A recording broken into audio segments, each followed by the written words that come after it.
नमस्कार, स्वागत आप सभी का। आपके साथ मैं हूं पुनीत मिश्रा और आप देख रहे हैं एमपी अब तक। और सबसे पहले बात विकास की रथ की। तो इंदौर में आयोजित ग्लोबल इन्वेस्टर समिट संपन्न हो गया। 2 दिनों का यह समिट था। उद्योगपतियों ने एमपी में निवेश की इच्छा जताई, तो वहीं व्यापार को बढ़ावा देने के लिए कई सारे एमओयू भी हो चुके हैं।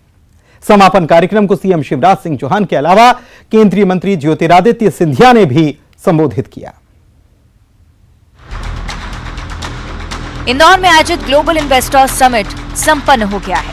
मध्य प्रदेश में बड़े औद्योगिक घरानों ने निवेश के प्रस्ताव सरकार को दिए हैं। ब्रिलियंट सेंटर में उद्योगपतियों और राजदूतों से सीएम ने 1-to-1 चर्चा की। भारतीय इंजीनियरिंग निर्यात संवर्धन परिषद और एमपी सरकार के बीच एमओयू साइन हुआ। इसके अलावा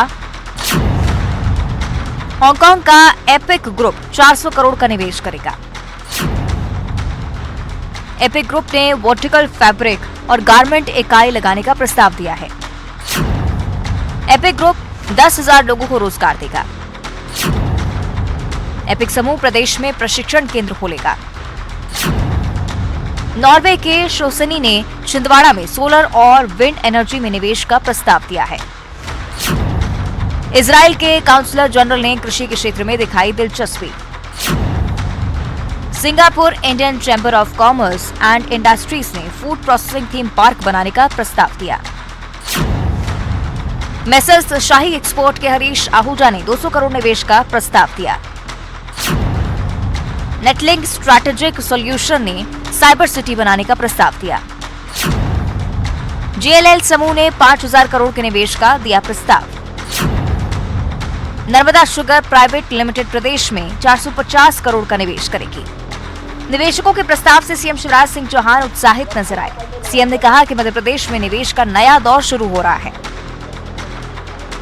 कि 18 साल में हमने शून्य से शिखर तक का सफर तय किया है। गड्ढे वाली सड़कों से लेकर शानदार हाईवेज तक और गंदगी के ढेर से स्वच्छता के शिखर तक का सफर। 19% से ज्यादा ग्रोथ रेट हमारी।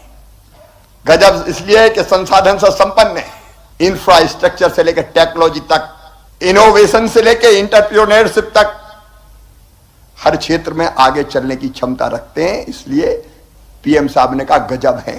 टेक्सटाइल हो, फार्मा हो, लॉजिस्टिक्स हो या आईटी हो, ऑटोमोबाइल हो या फिर रिन्यूएबल एनर्जी हो, यह मध्य प्रदेश की असली ताकत है और इन सब में हम देश में अब अग्रणी हैं।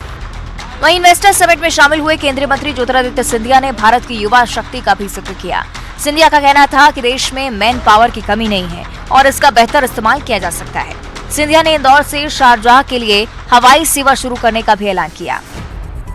A state which has a population of close to 88 million, 9 crore की आबादी, greater than the population of United Kingdom or Germany or France. And if you take our neighbors together, हमारे पड़ोसियों को आप साथ में ले लो, तो इस राज्य से अकेले आपको देश के 50% की आबादी को एक्सेस मिलती।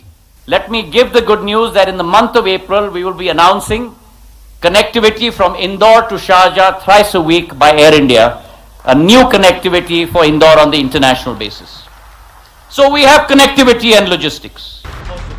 ग्लोबल इन्वेस्टर समिट से सरकार ने निवेश की उम्मीदें लगा रखी थी और ये समिट उम्मीदों पर खरा उतरता दिखाई दे रहा है।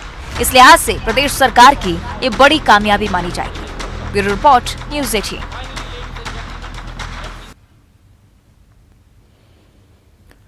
ग्लोबल इन्वेस्टर समिट के बाद सीएम शिवराज सिंह चौहान ने बताया कि एमपी में करीब 15 लाख करोड़ से ज्यादा के निवेश को लेकर सहमति बनी है। मालवा निवाड़ में